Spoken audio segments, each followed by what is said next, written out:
In today's short video, I want to give you some professional advice on ways to go about finding a dental office that's the right fit for you. Enjoy.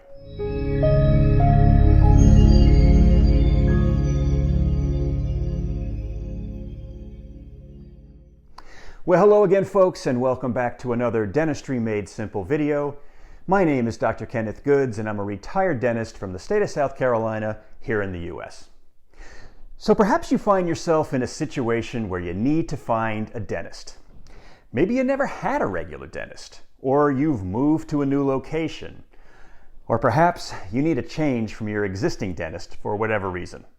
Regardless of the reason, the process of choosing a dentist can be a bit daunting if you don't know where to start. Well, folks, as I've mentioned many times before, this is Dentistry Made Simple, so I'm going to do my best to help guide you through some smart options for choosing a dentist, as well as some ways that I suggest you avoid.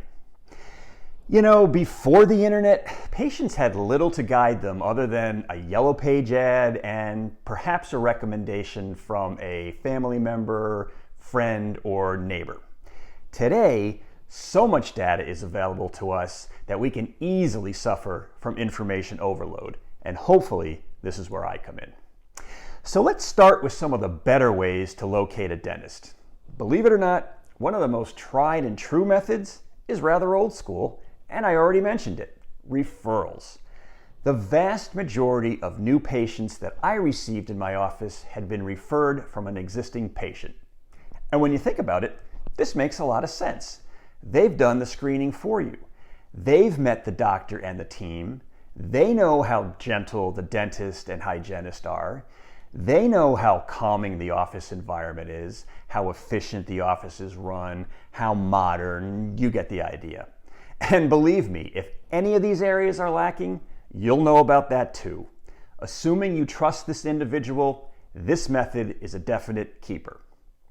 Now, in the 30-plus years I was practicing, not once did a potential new patient show up at my office and ask to take a look around, or ask to talk to me, or ask how we did things, etc. Not that they couldn't, but it never happened in my case. Obviously, today you can gain a tremendous amount of information online from office websites. And in 2021, if an office doesn't have a website, that would give me pause. That's not a hard and fast rule, obviously, but an office without a website probably means there are just other things they may not be current on. Just one dentist's opinion. Okay, so assuming they have a website, what are some items I'd prefer you learn about this particular office before committing? Well, there's almost always a page of bios on the dentist and often his or her staff as well. Graduating dental school is a given, but you might be interested in where they went. I graduated from a dental school in Boston, and for so many New Englanders who were new to my area, I was their guy. So you just might feel the same way. However, also look to see if they have taken any additional training. Healthcare in general is always evolving, and doctors need to be current with new materials, new technologies, and new procedures. In addition, is it just the doctor who goes for more training, or does the entire dental team go as well? How many hours of continuing education is the doctor taking? Most will mention this on their site because they want you to know. Many websites also have a virtual office tour, so you can look around the office. Does the office look clean and inviting? Does it look fairly modern? Does it look organized? Do you see computers all around the office or not? If a doctor has the latest and greatest equipment, they're going to tell you. So see if they mention things like intraoral cameras or digital x-rays or lasers and stuff. Many dental offices will explain what you should expect on your first visit. Can you download your medical history and all the privacy forms online and fill them out ahead of time? Or do you need to sit in the reception area to do it? Do you immediately see the hygienist for x-rays and the cleaning, or do you meet with the doctor first so you can get to know each other and you can talk about your needs and desires and any hesitancies before having a thorough examination? Hint, that's what you're looking for. Look, folks, I realize that much of this is common sense to many of you, but hey, you don't know what you don't know, so I hope this helped out some of you at least. Okay, well, let's turn our attention to ways that I don't recommend you use to pick a dentist. First, and this one is tempting, I realize, but please don't pick a dental office just because it's close and convenient. That convenience will wear off immediately if it's not a good fit. Next would be price shopping. It's very important to understand that dentistry is not a commodity. For example, a certain model of television can be purchased at several different stores, perhaps at different prices, but it's still the same television. In contrast, a crown or cap at one dental office is not the same at another dental office. Dentists use different materials, they use different labs, they might use different technologies, things like that, which makes comparisons very difficult. Bottom line is that cheaper dental care doesn't always mean cheaper in the long run.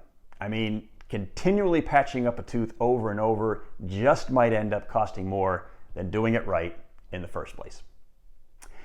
This next one is worth an entire video in and of itself, and I just might make that video, and that is choosing a dentist because they are in your insurance company's network. I understand that sticking with a network dentist seems like the best way to get every dollar out of your coverage, but the truth is that your insurance company isn't always looking out for your best interest. They exist to make a profit, and they do that by dictating the fees that dentists can charge. So while it's great that you have some form of dental benefits, please don't let that influence your decision-making when looking for a dentist. And lastly, be cautious whenever somebody tells you, you gotta go to my dentist, he or she is the best. I mean, what does that even mean? Are they actually ranked #1 in the world? Or they may say their dentist is so nice. Same thing. It doesn't translate to the quality of their care or of their work. Dentists with a fantastic personality can perform substandard dentistry, and grumpy old dentists can be artists. A dentist who is proud of their work will want patients, new and existing, to be able to see the finished cases. So look for before and after photos on their website. How does their dentistry look to you? Does it look natural? Often, if you can't tell what tooth was worked on, then that can be a great indication of how nice a job they did. Excellent dentistry is often invisible. Something to think about. So in conclusion, unless you have a dental emergency that requires you to see someone right away, I recommend that you take your time, do your due diligence, and I'm guessing you'll find a dentist who will listen to you and be instrumental in getting your dental health the best that it can be. Well, let's wrap up today's video, folks. I hope you learned something that you didn't know before. If you enjoyed this video, would you do me the favor of hitting that like button below, as it will help this channel grow? Feel free to leave a comment or question as well. Please consider subscribing and be sure to hit that bell icon so you can be notified of future videos on dentistry made simple. Bye-bye.